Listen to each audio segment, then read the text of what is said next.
I live in the middle of nowhere, and this is the scariest thing that has happened to me.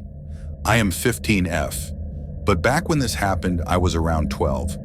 I have always been curious. I lived in the middle of nowhere, in a big red and blue house.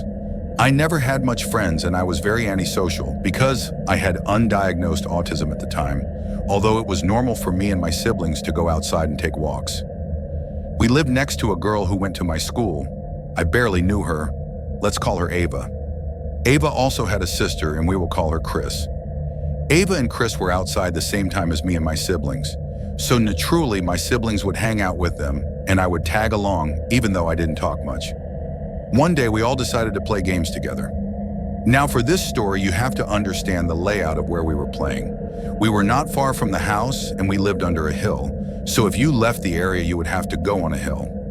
Near the end of the hill, there was a small building fenced off and an electrical box owned by the government, I would assume. Mind you, nobody is ever here. Across from the building was a river, and to the left of the river, there was pure woods. There was also very huge rocks leading to the woods. I think they were boulders, but man, I don't fucking know. As a kid, they seemed way bigger than they were. Anyways, we started off with playing Duck, Duck, Goose. All was normal till we all decided to play hide and seek. Now, mind you, there was a lot of kids. So my brother, 8 years old, was the seeker. Me and Ava were together while my siblings and her sisters were also divided in pairs. My brother begins counting and me and Ava are looking for a place to hide. We see one of the giant rocks and decide to hide in front of it because it was so huge my brother wasn't able to see us from the front. We sat on the ground chuckling, hearing my little brother find everyone. Eventually, we were the last hiders left. We hear my brother a bit farther away from us, so we assume it's pretty safe and we won't get found. We wait there for about 5 minutes till we see it. Something I will never forget. What passed by us looked devilish. It looked mangled up and had patches of skin taken from its fur. It had sharp teeth and gray-brown colored hair. It had cuts all over its body.